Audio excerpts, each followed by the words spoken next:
कौन ब्रह्मा का पिता है, कौन विष्णु की मां, शंकर का दादा कौन है, हमको दे बता। ये जानने के लिए कृपया सुनिए। जगत गुरु तत्वदर्शी संत रामपाल जी महाराज के अमृत वचन सर्व पवित्र धर्मों के पवित्र शास्त्रों के आधार पर। सतगुरुदेव की जय। सर्वसंगत से प्रार्थना है, सत्संग प्रारंभ हो रहा है। कृपया सत्संग स्थल पर शांतिपूर्वक विराजमान होकर के श्रद्धा से सत्संग सुने। परमेश्वर की प्यारी आत्माओं से पुनर्निवेदन है, सत्संग प्रारंभ हो रहा है। कृपया सत्संग स्थल पर शांतिपूर्वक विराजमान होकर के श्रद्धा से सत्संग सुने। सत्संग के दौरान कोई भी भक्तात्मा अन्य कोई बातचीत ना करे, सत्संग में ध्यान रखे। सत साहिब। सतगुरुदेव की जय। बंदी छोड़ कबीर परमेश्वर जी की जय। बंदी छोड़ गरीबदास जी महाराज जी की जय। सत स्वामी रामदेवानंद जी गुरु महाराज जी की जय हो।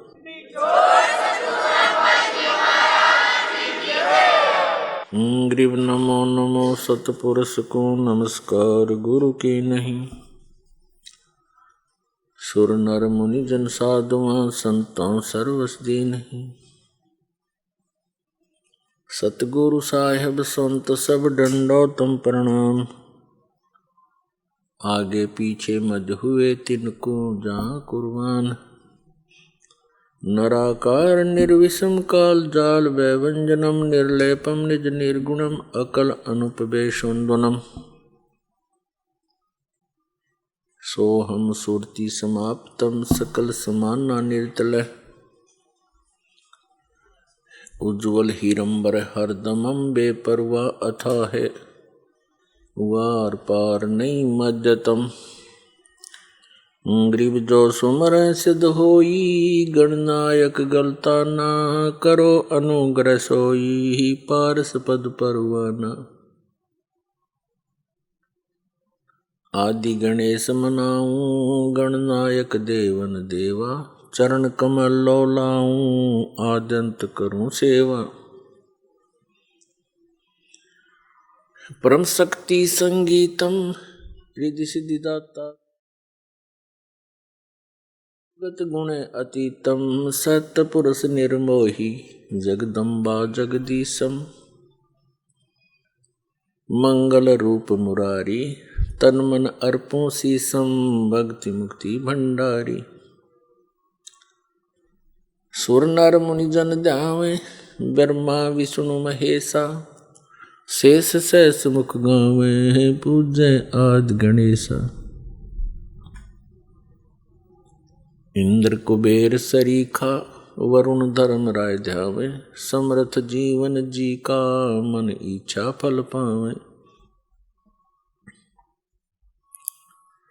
33 कोटि अधारा जावे शेष 88। उतरे भव जल पारा कट है यम की फांसी। 33 कोटि अधारा जावे शेष 88। उतरे भव जल पारा कट है यम की फांसी।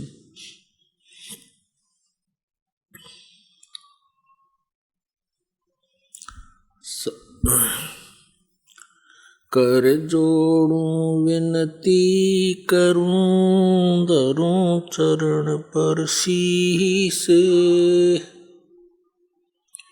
गुरु जी राम देवानंद जी महाराज ने दियो नाम बख्शीश।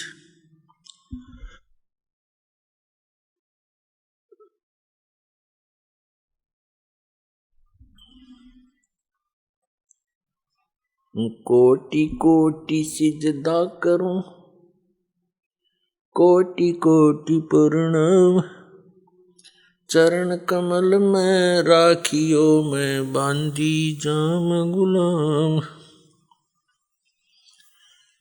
कुत्ता हूँ गुरुदेव का, रामपाल दास का नाम, गले प्रेम की जेवड़ी,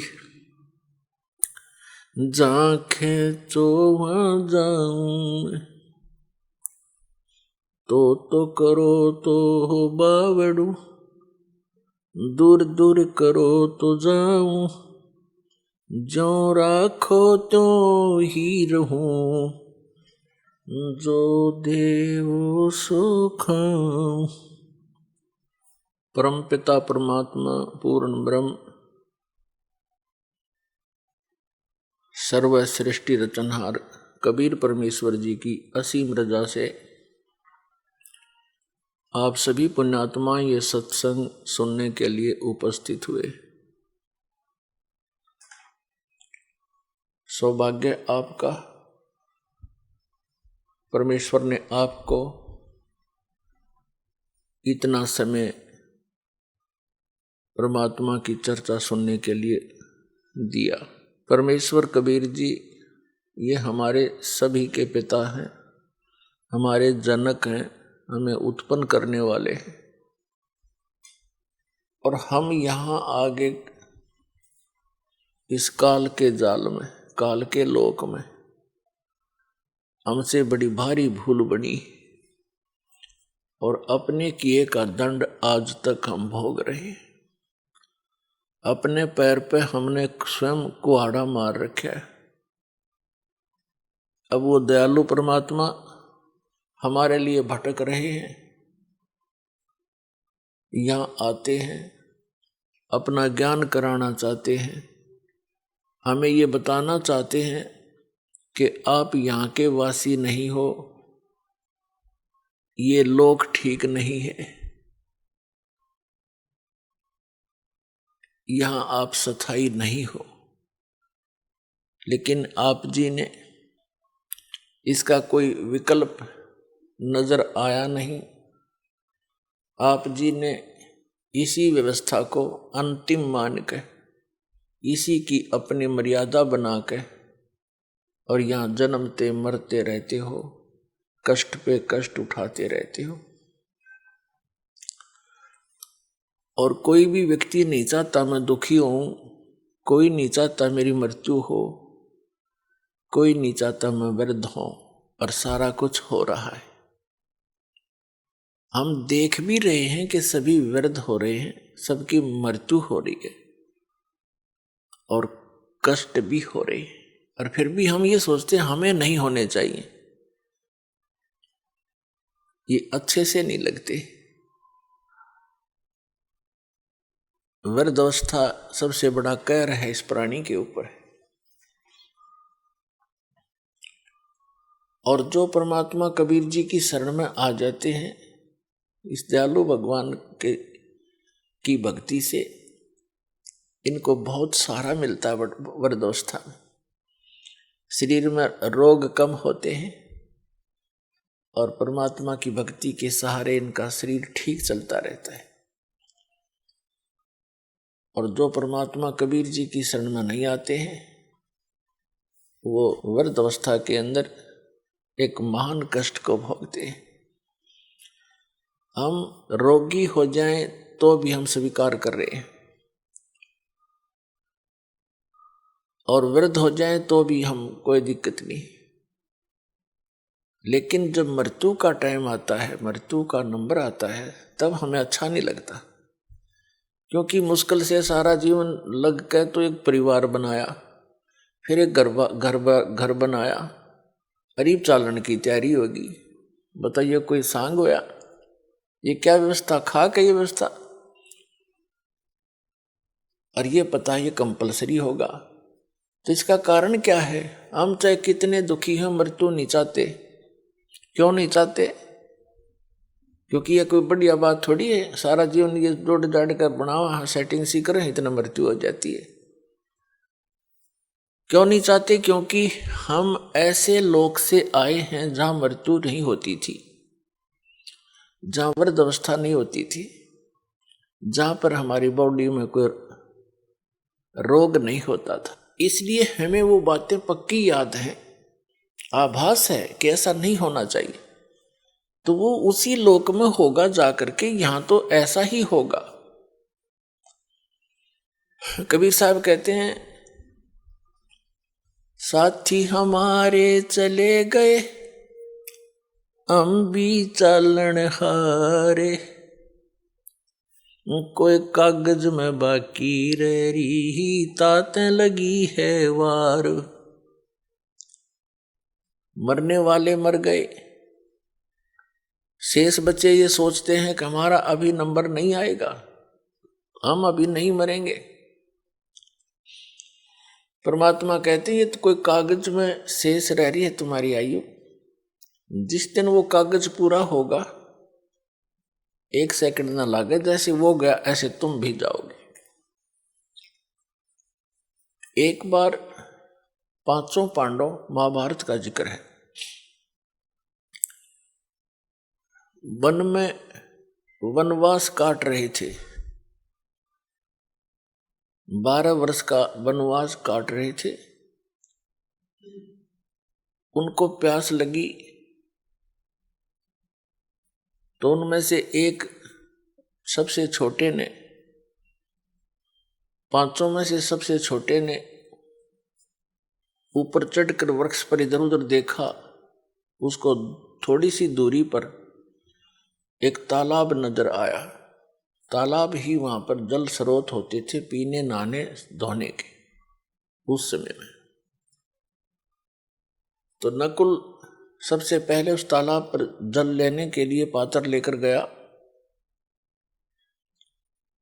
वहां आकाशवाणी हुई कि पहले मेरे प्रश्नों का उत्तर दे, फिर जल लेना।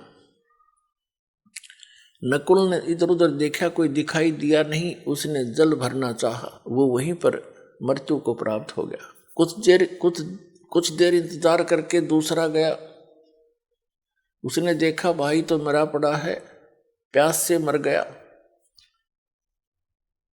उसने सोचा जल पानी ले चलता हूं, उन शेष का तो जीवन बचाऊं, वह भी बहुत प्यासे हैं।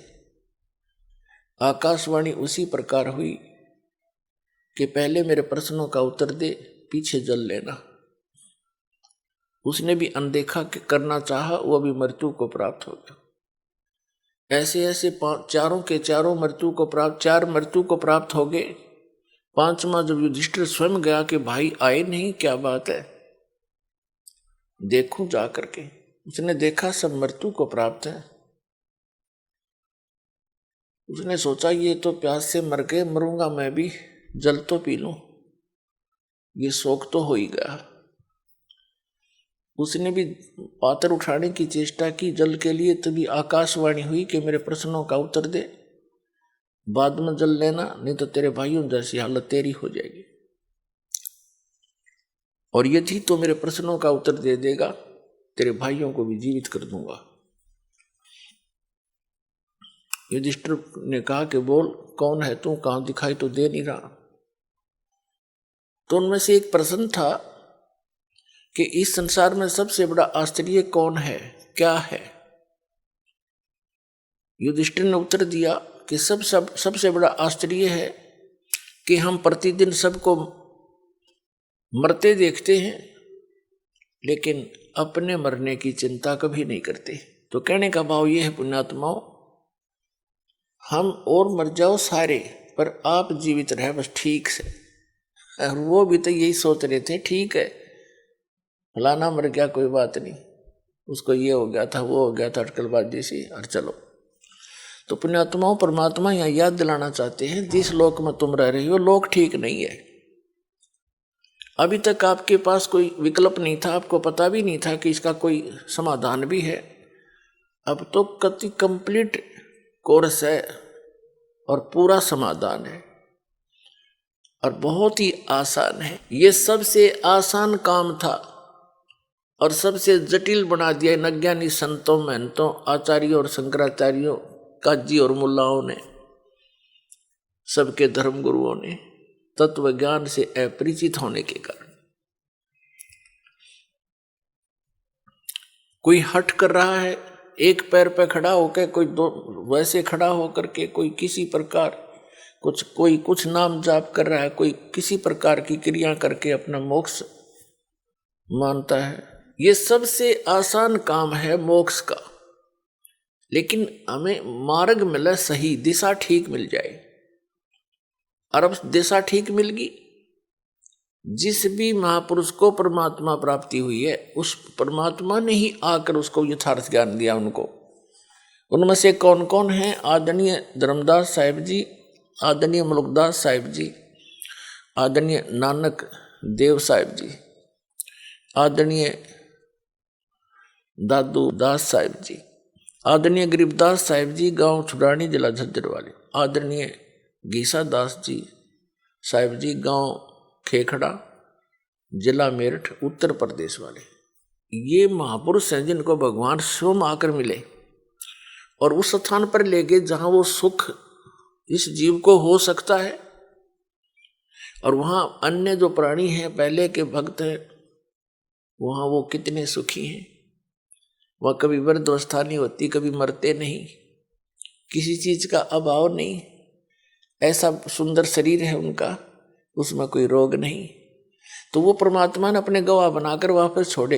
इनके अतिरिक्त और किसी को भगवान नहीं मिला, जिस कारण से उनका विधान, उनके सिद्धांत, उनके अनुभव की जो वाणी है वो इन संतों से नहीं मेल खाती। तो इससे सिद्ध है कि इनके अतिरिक्त अन्य किसी को भगवान नहीं मिला। नहीं तो निराकार बताते परमात्मा को, किसी से पूछ लो सब निराकार बताते हैं। और जो साकार बताते हैं कि संसार साकार है, भगवान ही है, या मनुष्य जो उनके गुरु हैं अपने पति गुरु ही परमात्मा है, यही साकार है और वैसे निराकार है। तो ये उआ बाई का ज्ञान तब तक बोलता है इंसान जब तक उसको यथार्थ मार्ग और यथार्थ ज्ञान और सही अनुभव नहीं होता। तो उन महापुरुषों ने कैसे भक्ति की, कौन से मंत्र की? आदरणीय धर्मदास साहिब जी एक व्यापारी थे और बाल बच्चेदार गृहस्थी थे। भक्ति करी, साधारण सा मंत्र है, सिंपल वे से इसकी साधना करनी है, बिल्कुल साधारण सी भक्ति है। चलते फिरते, उठते बैठते, काम करते करते, जब भी पहले मानसिक कार्य नहीं होते थे, आजकल तो जैसे कार्यालयों में काम करते हैं, मानसिक कार्य ज्यादा बढ़ा दिए काल ने। शारीरिक कार्य होते थे, कोई भी था, कपड़ा बनता था, कोई जूते बनाता था, और कोई हल जोतता था, कोई मजदूरी करता था। तो ये सब शारीरिक कार्य ज्यादा होते हैं। तो उसमें चलते फिरते, उठते बैठते उस परमात्मा का नाम का सिमरण करना है बस। नाम उठत नाम बैठत नाम सोवत जागबे, नाम खाते नाम पीते नाम सेती लागबे। और किसी भी सदग्रंथ ने उठाकर देख ले, जो सदग्रंथ है उन्होंने यही समर्थन दिया है कि परमात्मा का नाम काम करते करते अपना कर्म योगी बनकर भक्ति करे। और काम छोड़ कर बैठ गया तो तेरा निर्वाह कैसे होगा, गीता में यहां तक कहा है। तो अब वो मार्ग आपको मिल गया है, इसको स्वीकार करो और कल्याण करा लो, बहुत आसानी से बनेगी बात। अब क्या बताते हैं परमात्मा के साथी हमारे चले गए, हम भी चालन हार, कोई कागज में बाकी रह रही, तात लगी है वार। पतझड़ आवत देख कर बन रोवे मन माही, ये ऊंची टहनी पात थे अब पीले हो जाए। पात झड़नता ये कहे सुन भई तरवर राय, अब के बिछुड़े नहीं मिले ना जाने कहां गिरेंगे जाए। तरवर कहता पात से सुनो पात एक बात, यहां की यह रीति है एक आवत एक जात। परमेश्वर कबीर जी ने अपनी प्यारी आत्माओं को तत्व ज्ञान समझाने के लिए भिन्न भिन्न प्रकार के फार्मूले अप्लाई किए हैं कि ना जाने किसके कौन सी बात चुभ जा, और जीवन बदल जाए उसका। अब जैसे कुएं में बाल्टी गिर जाती है, गांव में तकरीबन कुएं अब भी विद्यमान है। पहले सभी जगह कुएं ही हुआ करते थे, ये हैंडपंप वगैरह यंत्र नहीं थे, और पानी बहुत गहरे हुआ करते थे। 100 फुट नीचे जल प्राप्त होता था जमीन में। उसके निकालने के लिए एक पात्र बाल्टी होती थी और एक लंबा रस्सा बांधकर उस कुएं में डालते थे, फिर उसको खींचते थे, 2-3 लग के 100 फुट तो खींच के ले जाना पड़ता था, तब जल प्राप्त होता था। और कभी वो बाल्टी टूट कर, रस्सी टूट कर बाल्टी कुएं में गिर जाती थी। उसको निकालने के लिए क्या फार्मूले अपना रखे थे कि 15, 16, 20 हुक इकट्ठे बांध कर उल्टे सुलटे नो करके ऐसे करके उनको रस्सी से बांधकर गुच्छा सा बनाकर और कुएं में डाला जाता था और ऐसे घुमाते थे तो वो बाल्टी एक हुक में उलझ जाती थी, इसको बाहर खींच लेते थे। वैसे तो एक हुक भी पर्याप्त था उसको निकालने के लिए, लेकिन ज्यादा इसलिए डाले जाते हैं कि एक तो इधर उधर घूम जावे, ना लगे उसके कितने फटना हुआ, उड़ जाए नहीं। और 20-22 ऐसे डाल दिए, कोई से मत उड़ जाएगी वह, तो पुण्यात्मा उलझीर वो बाहर आई। तो यहाँ हम काल के कुएं में पड़े हैं। परमात्मा ने इतना ज्ञान बोला है, ऐसे वचन बोले हैं, ना जाने किस आत्मा को और कौन सा वचन खटक गया, उसी से उद्धार हो गया। उलझ गया उसमें, वो उलझ गया तो निकल गया। तो क्या बताते हैं, जब पतझड़ आते हैं, बसंत ऋतु प्रारंभ होती है, कहते हैं सभी वृक्षों के पत्ते पीले होकर गिर जाते हैं। ये समझो कि जब, तो उस समय का वर्णन बताते हैं, हमारे ऊपर लागू करके बताते हैं कि जैसे बालक है छोटा सा, युवा हुआ, फिर वृद्ध हो गया, सफेद बाल हो गए। तो सफेद बाल हो गए तो इन्हों सोच ले भी टिकट कटने वाली है, कदे कट जाए, ये पहचान है, और हम फिर भी परवाह नहीं करते। परमात्मा कहते हैं कि वो पतझड़ आवत देख के और बन रोवे मन माही, ऊंची टेढ़ी पात थे वो अब पीले हो जाएं, नीचे गिर लग रहे पीले होकर। तो फिर क्या बताते हैं, पात जड़नता ये कहे, सुन भई तरवर राय, अब के बिछुड़े नहीं मिले, ना जाने कहां गिरेंगे जाए। एक पत्ता टूटता हुआ मानो ये कह रहा हो कि हे तरवर राज, हे वृक्ष राजा, अब हम तेरे से बिछुड़ रहे हैं, ना जाने कहां गिरेंगे, किसी पशु के पैर के नीचे कटेंगे या गंदे नाले में पड़कर सड़ेंगे, ना जाने कहां गिरेंगे। अब तरवर जैसे वृक्ष कह रहा हो उस पत्ते को, तरवर कहता पात से सुनो पात एक बात, यहाँ की यह रीति है, एक आवत एक जात। जैसे पत्ते झड़ गए पतझड़ के दौरान, तुरंत ही छोटी छोटी कोपल फूट आती है उस वृक्ष पे, और 10 दिन 20 दिन महीने के बाद फिर वो हरा भरा हो जाता है। और जो पहले ऐसे ही फूटे थे, पत्ते बन गए थे, एक वर्ष उन्होंने फड़फड़ कर लिया, और एक टूट पीले बन होकर टूट के वो भी अब विनाश को प्राप्त हुए। ऐसे ही वो टूट कर गिरे, छोटी छोटी कलियां, फिर छोटे छोटे पत्ते फिर फूट आए, कोपल,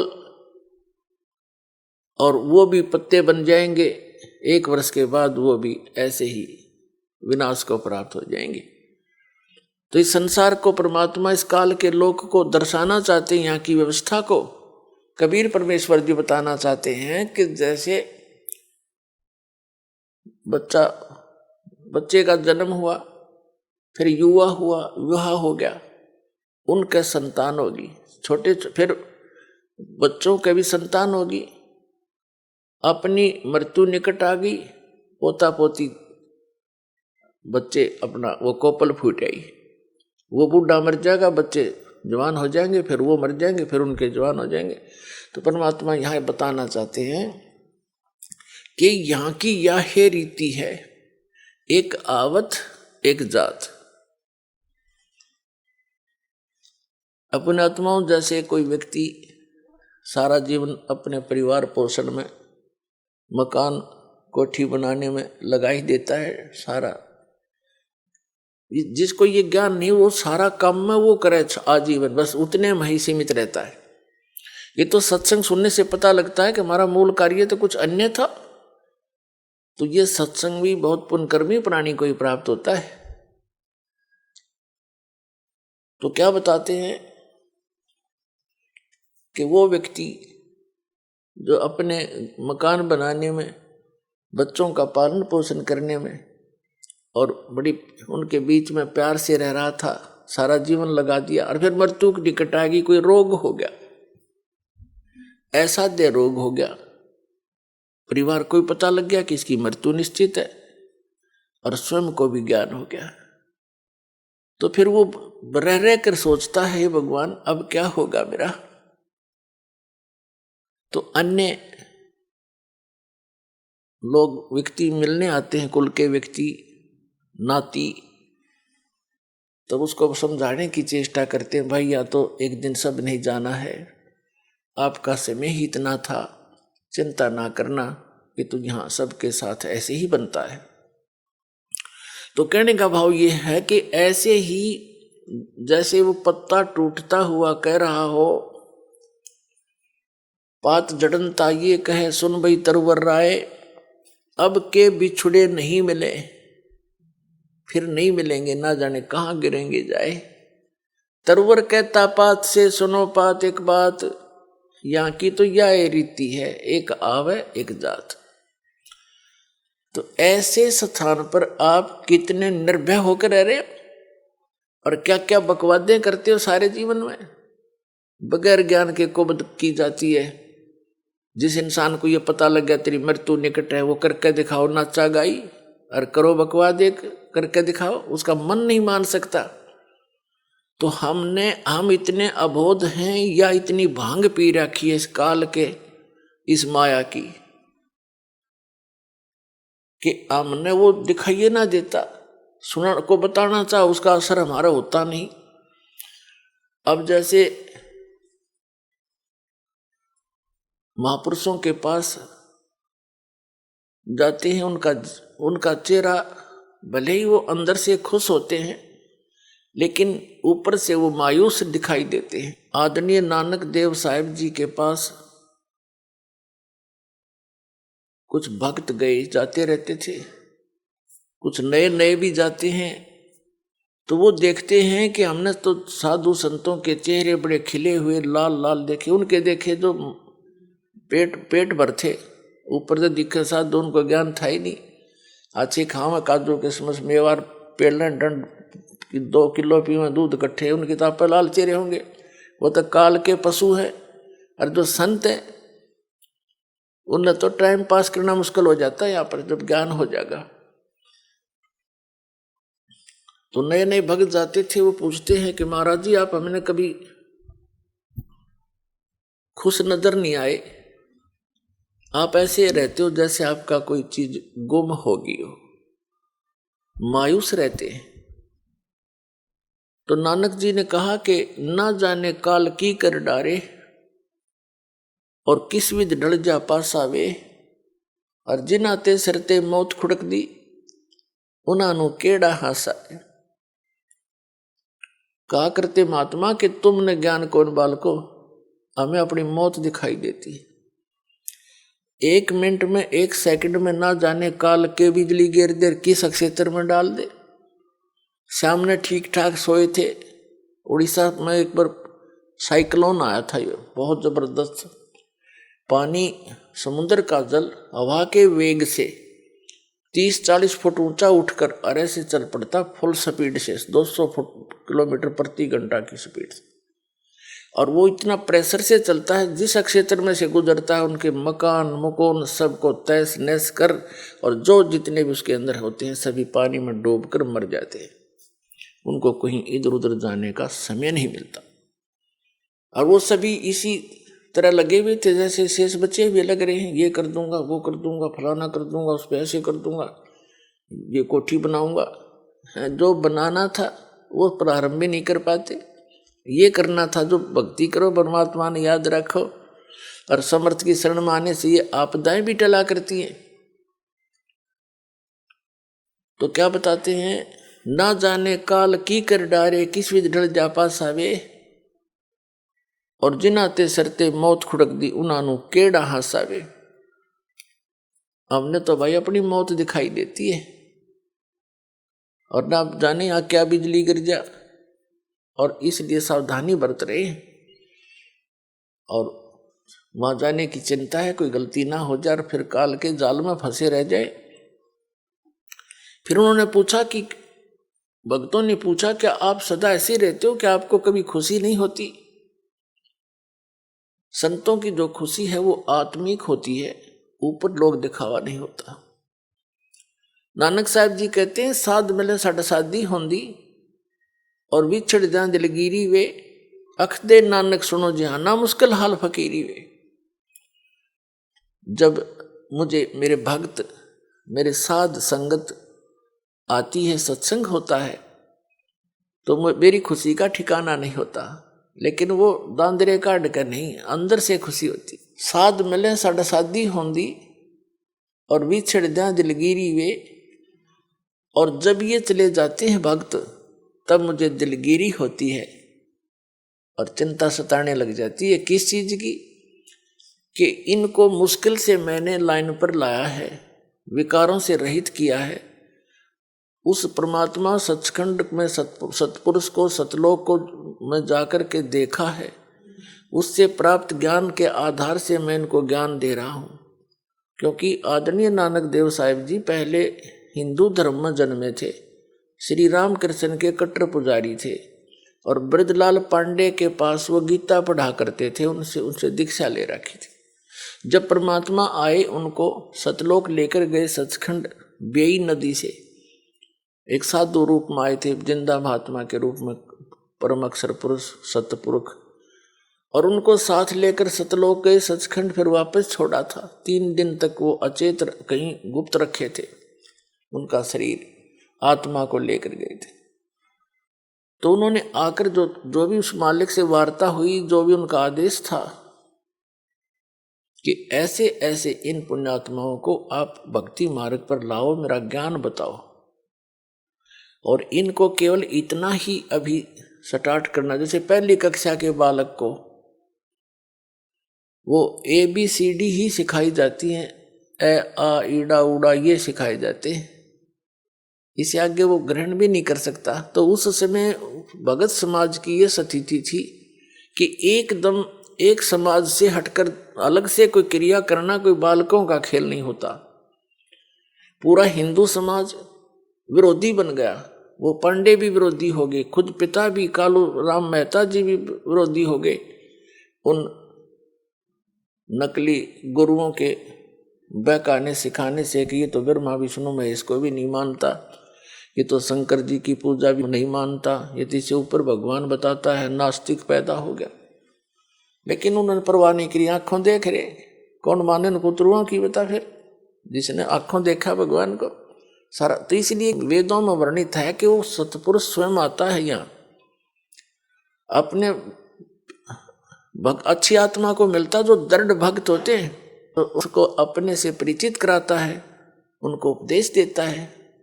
तो ये दृढ़ भक्त थे जिनको परमात्मा मिले। सारा समाज एक तरफ था, पूरा हिंदू समाज, और नानक साहिब जी एक तरफ थे, डगमग नहीं हुए। जितना भी मेहनत करी, खूब जगह जगह प्रचार किया, फिर प्रचार किया हुआ जो 10-12 वर्ष प्रचार किया उन्होंने,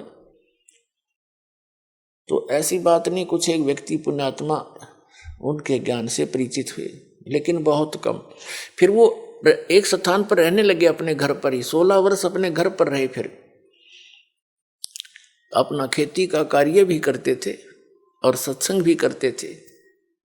तो भगत जन आने लगे, वहां सत्संग सुनने लगे। नानक साहब जी कह रहे थे कि भाई इनको मुश्किल से दिशा दी है, और जब ये यहाँ से जाते हैं सत्संग सुनकर, मुझे इनकी चिंता सताने लग जाती है कि कोई काल का दूत इनको फिर से भ्रमित ना कर दे, परमात्मा के बच्चों को फसल में कोई कीड़ा ना लग जा।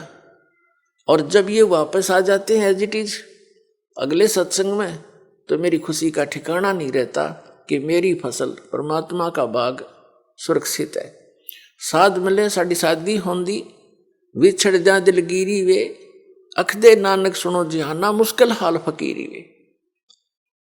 कि यह भक्ति बड़ी मुश्किल बना दी, क्योंकि सत्य ज्ञान देने वाला एक, मिसगाइड करने वाले अनेक।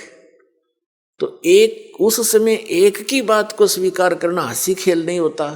वहां से जाते ही कोई कुछ कह रहा है, कोई कुछ कह रहा है, वाह भाई वाह, तुम कहाँ से ले आए कबीर भगवान, तुम कहाँ से ले आए ये ज्ञान, ये नाम।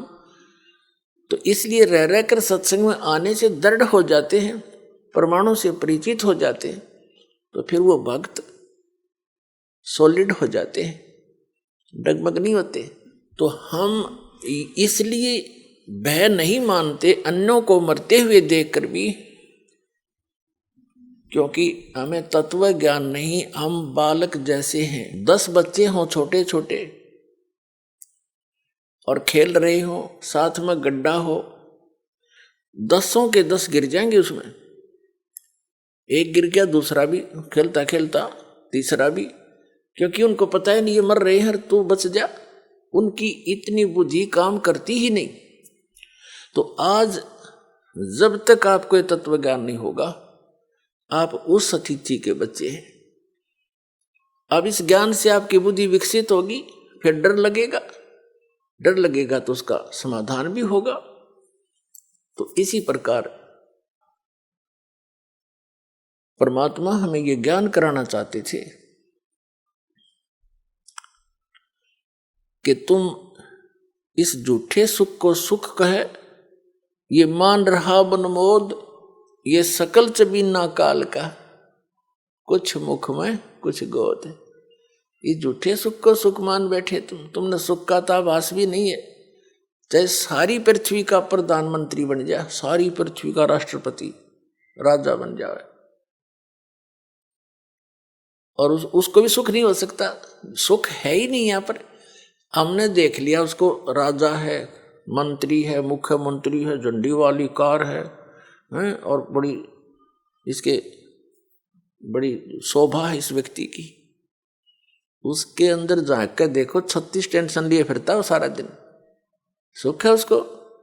यहाँ सुख है ही नहीं। सुख होगा कैसे? नमक के बोरे में और बूरा का, खांड का, चीनी का टेस्ट कोई खोज रहा है तो खोजता रहे, उसमें है ही नहीं वो टेस्ट। तो सतलोक तो बूरा का बोरा समझ लो, और ये काल का लोक मिलता जुलता उसी के उस वैसा ही है, डुप्लीकेट कॉपी कर रखी है। जैसे एक नमक हो कूटा हुआ, हर एक में बूरा भर रखी हो, बर्तन में, कटोरे में, एक जैसी लगे हैं, पर टेस्ट से पता लगेगा बूरा कौन सी और नमक कौन सा है। तो ये ऐसा है, ये तो नमक है, हम इसको बूरा मान रहे हैं। कहते हैं बूरा जान चाटत है रेही। यहाँ के जितने भी सुख हैं स्वर्ग महास्वर्ग तक के, ये तो रेही चाटना है। रेही माने जैसे जिस जमीन के ऊपर सफेद सफेद फफूंदी सी हो जाती है, उसको रेही बोलते हैं हमारी देसी लैंग्वेज में। तो उसका टेस्ट जीभ परख के देखो, नमक से ही बुरा। तो परमात्मा कहते हैं और बुरा चख के देखो, फिर बुरा जान चाटत है रेही। ये इस सुख को सुख मान रहे हैं, ये तो उस परमात्मा सतलोक के सुख के तुलना में बुरा और रेही यानी नमक समझो, इतना अंतर है। तो क्या बताते हैं परमात्मा कि तुम्हें अब बालक हो, डर नहीं लगता मृत्यु से। तुम ये सोच रहे हो नहीं, आदमी 100 वर्ष तो जीवित रहता ही है व्यक्ति, और जो यही आशा लेकर जी रहा था, 20 वर्ष का मर गया, कोई 30 का मर गया, कोई 5 वर्ष का मर गया, उसको तो हम इत्तेफाक मानते हैं। तो वो इत्तेफाक क्या आप पर लागू नहीं हो सकता? वहां बुद्धि काम करती नहीं, क्योंकि हम अबोध बालक हैं। तो उसके लिए इस ज्ञान की आवश्यकता पड़ती है। फिर आपकी रुचि न्यारी बनेगी समाज से, और आपका रह रहकर सत्संग में आने को दिल करेगा। जब आपकी रुचि संसारिक बकवादों से हटकर बीड़ी, शराब, मांस, तमाकू, नाचा गाना, बेमतलब की चोरी, हेरा फेरी, जारी और रिश्वतखोरी, इनसे हटकर आप सही लाइन पर आओगे तो अन्य व्यक्तियों को फिर अच्छे से नहीं लगोगे, न्यों कहेंगे मूर्ख हो गया। तो जब कोई विभाग में कार्य करत व्यक्ति है और वो अपनी बुराई छोड़ देता है, रिश्वत लेना भी त्याग देता है, तो अन्य उसके साथी जो पहले जिस रंग में वो रंगा हुआ था उसी में वो तो अभी है, वो मजाक बनाते हैं, बुद्धि भ्रष्ट होगी इसकी, ये रिश्वत भी ना लेता, शराब भी छोड़ दी, बीड़ी भी ना पीता, तीसरे दिन सत्संग में जा है, मूर्ख है। तो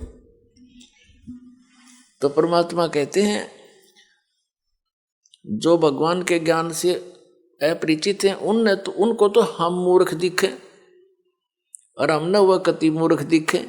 वो किस आशा को लेकर जी रहे हैं? बिन उपदेश अचंभ है क्यों जीवत है प्राण, और भक्ति बिना कहाँ ठोर है ये नर नाही पाषाण। भक्तों की दृष्टिकोण तो ये बन जाता है कि बिन उपदेश अचंभ है, जो जिन्होंने नाम नहीं ले रखा, ज्ञान नहीं सुन रखा, अचंभ है, आश्चर्य है वो क्यों जीवित हैं, किस लिए जी रहे हैं, वो क्या आशा लिए बैठे हैं। और भक्ति बिना कहाँ ठोर है ये नर नहीं, ये तो पत्थर है। अब फिर क्या बताते हैं कि संत भक्त जब इस बात से परिचित हो जाते हैं, परमात्मा के ज्ञान पर दृढ़ हो जाते हैं, वो संसार की दृष्टि में मूर्ख दिखाई देते हैं। उनके विषय में परमेश्वर क्या बताते हैं? अकल अलूणे दीखते ये सर्व अकल के मूल, सदा रटे हरि नाम को ये झूल अनहद झूल। संसार को जो ये अकल अलूणे दिखते हैं, अकल अलूणे माने बिना अकल के आदमी, और ये तो सर्व अकल के मूल, ये सभी बुद्धि के, अकल के, ज्ञान की जड़ है इनके पास, इन्हें सब कुछ जान लिया। और लोग इसने अकल अलूणे के हैं, बिना अकल के सत्संग में जाते हैं, पैसा बर्बाद करते हैं, काम छोड़ देते हैं, हर दो सारा दिन वही घर पे रहते हैं, सारा कुछ, सारा जीवन उसी पर लगा देते हैं। एक झटका लगते ही 50,000 की हानि हो जाती है, कोई भैंस मर जाती है, फसल नष्ट हो जाती है, कोई बच्चा बीमार हो जाता है, वो गया सारा कमाया। और हम परमात्मा की शरण में आएंगे, ये घटनाएं बचेंगी हमारी, तो हमें तो लाभ हो यार, परमात्मा मिलेगा वो अलग से लाभ हमारे को। तो कहने का भाव ये है कि वो वहां पर रहते हैं और तो भी हानि हो जाती है, और परमात्मा की शरण में जो आते हैं, सच्चे दिल से चलते हैं, उनके वारे न्यारे होया करें। जब भक्ताएं कहानी होगी फिर भक्ति कौन करेगा? जरूरत नहीं फिर भक्ति की, आगे खड़ा पाओगा परमात्मा। बहुत से ऐसे प्रमाण हैं, लेकिन हम उनको थोड़ा सा अवॉइड ही कर लेते हैं कि ऐसा तो वैसे भी हो गया होगा, ऐसा हो गया होगा। एक भक्त बता रहा था जी, मैं उधर से तो सत्संग का समय आ गया और खेत में सिंचाई भी करनी अनिवार्य थी, तो मैंने सोचा चल देखी जागी, बच्चों को कहा अभी देख लियो, टाइम मिले तो तुम अपना काम संभाल लेना। मैं यहां आ गया, सत्संग में आ गया, और जिस दिन मैं सत्संग में आया उसी दिन नहर से पानी लगाना था, वह नहर बंद होगी किसी कारण से, कि तब ब्रीच होगी उसमें, जिस कारण से वह बंद होगी, कुछ भी कारण बना। चिंता तो सता रही थी कि पानी वार गया, उसका जमीन फसल खराब होगी। कोई बात नहीं, परमात्मा और देगा कि तय कहे, क्योंकि ज्ञान यहाँ आने से बहुत सांत्वना मिलती है इस आत्मा को जो सदा भटकती रहती है। सत्संग सुनकर 2-3 दिन वो गया, फिर वापस पता चला कि उस दिन नहर नहीं आई, पानी ही नहीं था। और 4 दिन के बाद फिर आ गई और उसी के वार में आ गई, वो फिर पड़ गया 4 दिन के बाद। तो ये चाहे इत्तेफाक हो, पर उसका दृढ़ पक्का विश्वास हो गया कि सचमुच भगवान जो चाहे सो कर दे। तो इस तरह की घटना हमारा गेल घटा करेंगी, क्योंकि भगवान ऐसा ही काम करता है। अपने जन के लिए कहते सोशल सिद्धर मैं करूं अपने जन के काज, एक मेरे ऊपर विश्वास तो करके देखो। एक प्रमाण है कि एक संत परमात्मा कबीर जी का भक्त था और परिवार बड़ा हो गया, उसमें सेटिंग हुई नहीं उस समय, क्योंकि और लोग मानते नहीं थे। वो केरला हिमालय का बच्चा था, घर में भक्ति बन नहीं पा रही थी। उसने जाके एक एकांत स्थान पर वहां जल का देखकर व्यवस्था सी और वहां अपना झोपड़ी डाल ली, वहां से फल फूल लावे तोड़ के खावे और अपना भक्ति करे, दिन रात साधना कर रहा था। एक दिन वो बीमार हो गया और उसने सिद्धांत सा बना रखा था कि पहले मैं मुंह धोऊं, हाथ पैर मुंह धो करके फिर अपना अन्य काम करूं, ऐसा नियम था उसका। जब तक वो हाथ पैर मुंह कुरला वगैरह ना कर लेता था तब तक उसने अपना नियम बना रखा था, बाकी जैसा भी। तो वो अन्य कार्य नहीं करता था, कुछ आहार भी नहीं करता था। वो एक बार बीमार हो गया, चलने में असमर्थ हो गया और उसको नीचे जाकर के, काफी नीचे, पहाड़ से नीचे उतरकर ऐसे ऐसे घूमकर तालाब में जाना पड़ता था। वहां हाथ पैर मुंह धोता था, स्नान करता था, प्रतिदिन का उसका कार्य था। उस दिन वो ऐसा नहीं कर पाया तो उसने बहुत चिंता बनी और कसक के साथ मालिक को याद किया, है परमात्मा, आज तक आपने इस दास को कभी भी ऐसे नहीं रहने दिया, आज मैं विवश हो गया और मैं हाथ पैर मुंह नहीं धो सकता, मैं कुछ खाऊं भी नहीं गा। ये सोचकर उसने दृढ़ निश्चय करके अपना लेट गया। 1 दिन बीता, 2 दिन बीता, 3 दिन, तीसरे दिन देखा परमात्मा ने कि शायद ये अट्ठी आदमी पर भगत सच्चा है, बाकी इस तरह की आंट लानी नहीं सी है भगत ने। फिर भी क्या किया मालिक ने, इतनी वर्षा कर दी, इतना पानी बरसा दिया, कुछ ही समय में पूरी पृथ्वी पर जल हो गया। अब वहां जल तभी पहुंच सकता था जब पूरी पृथ्वी पर 200-300 फुट पानी खड़ा हो जाए। वो जहां उसकी झोंपड़ी थी पहाड़ के किनारे के ऊपर, वहां तक जल जब जा सके था उसके, और उठ के चल नहीं सकता, तो सब जगह भर दिया, कति फुल कर दिया। पानी उसकी झोंपड़ी के पास आकर किनारे पर डट गया, जिससे उसके हाथ जा सके। उसने देखा हो भगवान ने बड़ी दया करी, हाथ पैर मुंह धोया, कुछ खाया पिया, खाने पीने के बाद उसकी चेतना ठीक हुई। उसने देखा सारा जल ही जल। बोले फिर वो रोने लग गया दूसरी तरफ से, भगवान मुझ नीच के कारण सारी दुनिया मर गई, हे परमात्मा मैं पाप का भागी बन गया दाता, अब मुझे जिया नहीं जागा, ये पाप देखा नहीं जागा। फिर वो दूसरी तरफ से रोने लग गया। 2 सेकंड के बाद परमात्मा ने क्या कर दिया, एज इट इज, जो जहां भी काम कर रहा था, जैसे परिवार था, न्यू का न्यू, और पानी के आसपास की तो निशान भी नहीं, और वो छक्या बैठा।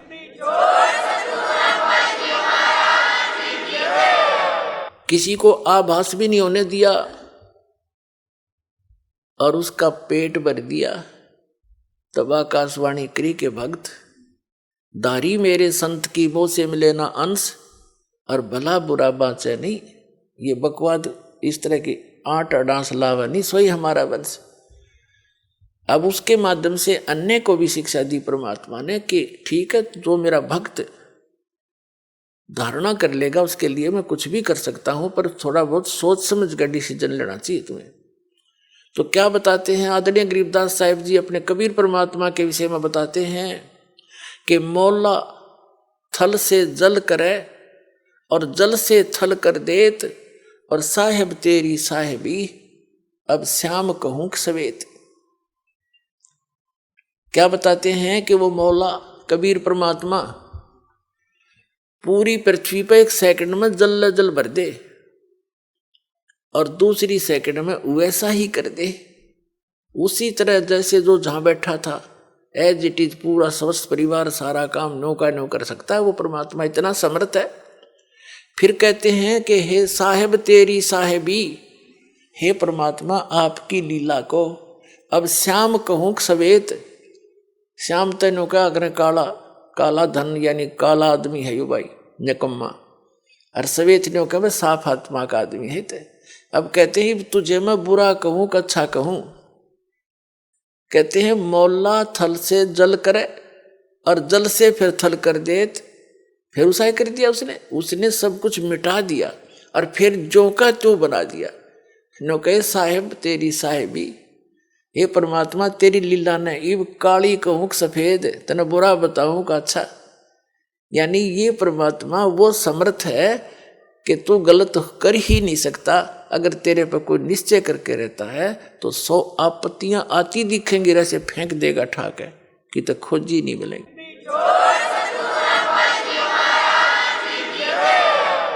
तो परमात्मा याद दिलाते हैं कि अकल अलूने दिखते, ये भक्त दुनिया नहीं से दिखे बॉलीवुड से पागल से, तीसरे दिन दर थैला ठा गए बरवाला में के दर रखे ने, और कहते हैं अकल अलूने दिखते ये सर्व अकल के मूल। ये तो सब ज्ञानों की जड़ है, सब बुद्धिमानों के बुद्धिमान है, इनके जड़ है इनके पास बुद्धिमता की। और सदा रटे हरि नाम नहीं ये झूले अनंत झूल। ये तो निश्चित तो कर रहे हैं परमात्मा की भक्ति कर रहे हैं, और 2 रोटी दाता ने देनी है भाई। प्रथम तो हम भूल चुके हैं कि जो किस्मत में वही मिलेगा। ये तो आम व्यक्ति जो भक्ति ना भी कर रहा है उसने भी नोट कर लेनी चाहिए, जो लिखा है वही मिलेगा। इससे ज्यादा एक कहते हैं मासा घटे ना चल बधे विद ना लिखे जो लेख। और फिर भी हम कोशिश करते हैं अपनी बकवाद सोच से हम उस परमात्मा के नियम को चेंज करना चाहते हैं। परमात्मा ही कर सकता है फिर उस नियम को चेंज। आप इस कबीर परमात्मा की शरण में आने के बाद पूर्ण संत के माध्यम से फिर आपकी वो आपके भाग्य में ना होगा कोई वस्तु आपको आवश्यकता है तो भी देगा वो मालिक। मासा घटे ना चल बधे विद ना लिखे जो लेख, और सच्चा सतगुरु मेट कर ऊपर मार दे मेघ। फॉरएवर खत्म कर दे जो आपके जीवन में दुख आना हो। पूरा संत पूरा सतगुरु कबीर परमात्मा का बच्चा उसका पुजारी वो कर सकता है काम। कहते हैं मासा घटे ना चल बधे विद ना लिखे जो लेख, और सच्चा सतगुरु मेट के ऊपर मार दे मेघ। अपने आत्मा तो ये सब ने अपने पर नोट कर लेना चाहिए। जो भक्ति नहीं कर रहे उन्हें भी इस बात का ध्यान करना चाहिए कि जो किस्मत में वही मिलेगा। हम चोरी करके हेरा फेरी मिलावट करके कुछ भी बकवाद करके धन प्राप्त करेंगे वो आपको घनी हानि करेगा, और वो धन रहेगा नहीं और पाप ज्यों के त्यों रह जाएंगे। उसके कमाने में जो आपने कर्म किए 2 नंबर से काम करके, चोरी ठगी डाके डाल के मिलावट करके रिश्वत लेकर हेरा फेरी करके, तो वो पैसा आपके लिए दुश्मन बनेगा। पैसा तो जाएगा ही जाएगा और वो पाप शेष रह जाएंगे जो आपने भोगने पड़ेंगे। ऐसे बहुत से प्रमाण है। और हम अपनी सोच से और परमात्मा के विधान चेंज करना चाहते हैं तो महामूर्ख है हम। परमात्मा का विधान परमात्मा के तरीके से होगा, उसको बदलाव भी करना वही करेगा। उसने तरीका बता दिया है कि परम संत की शरण में आकर के सतभक्ति करने वाले के फिर सभी पाप प्रारब्ध के पाप कर्म भी नाश हो जाया करते हैं।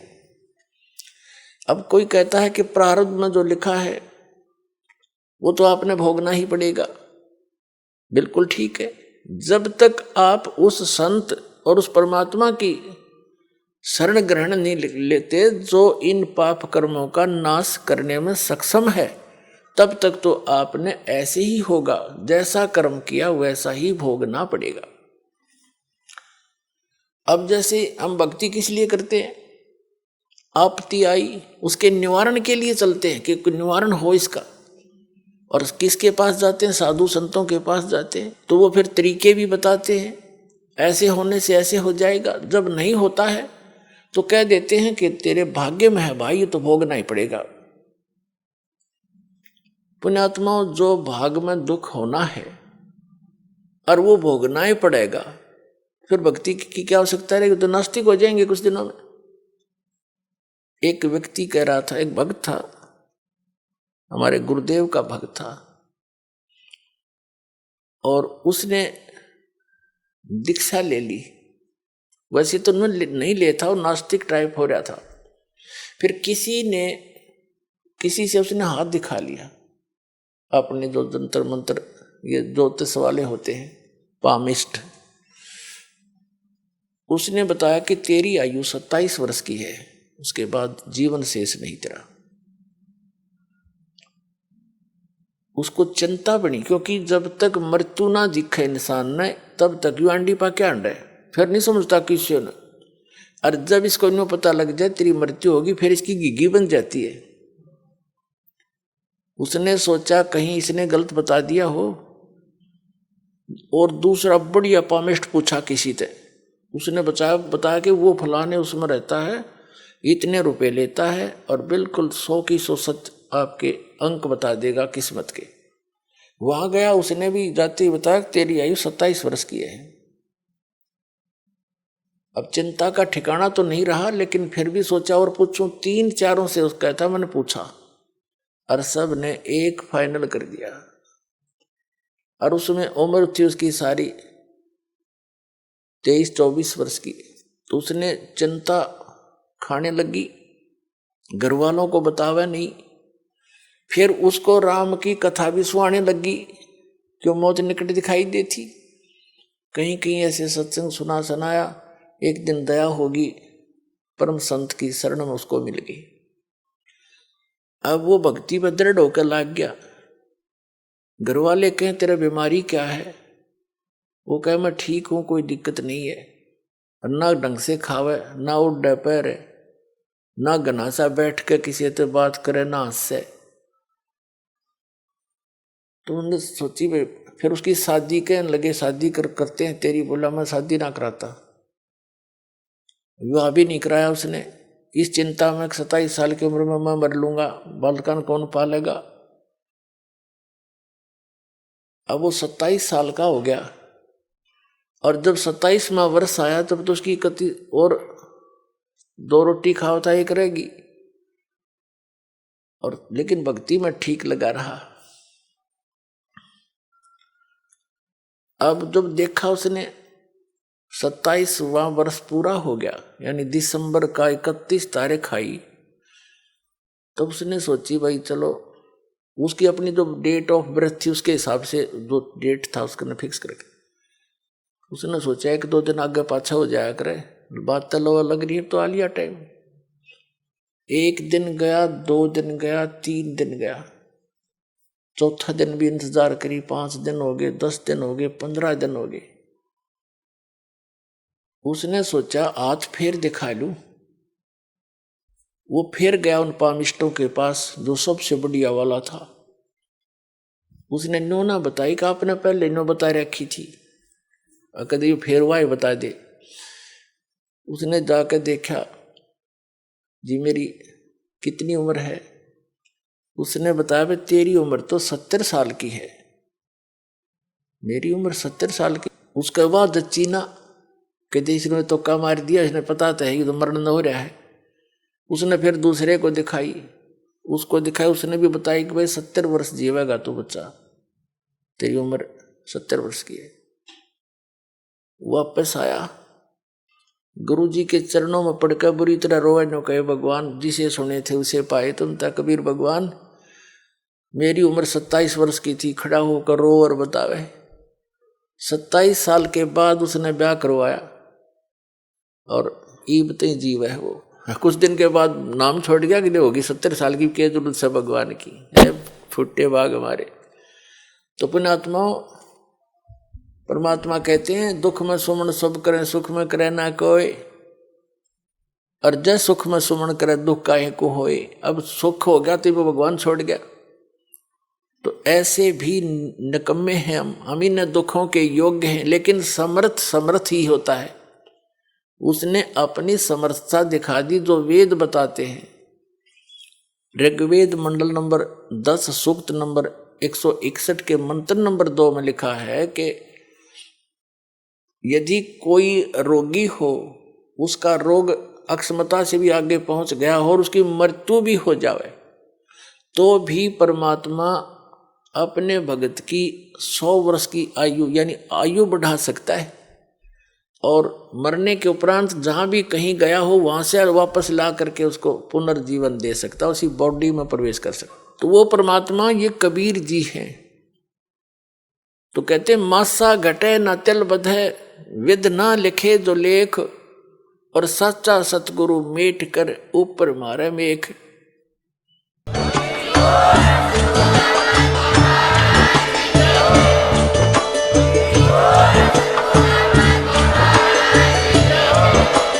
आप सुन रहे थे जगत गुरु तत्वदर्शी संत रामपाल जी महाराज जी के मंगल प्रवचन। अधिक जानकारी के लिए विजिट कीजिए हमारी वेबसाइट www.jagatgururampalji.org। संत रामपाल जी महाराज जी के शुभ आशीर्वाद से पूरे विश्व भर में 500 से भी ज्यादा नाम दीक्षा केंद्र हैं, जिन पर संत रामपाल जी महाराज जी द्वारा ऑनलाइन निशुल्क नाम दीक्षा दी जा रही है। अपने नजदीकी नाम दीक्षा केंद्र का पता करने के लिए संपर्क करें 8222880541।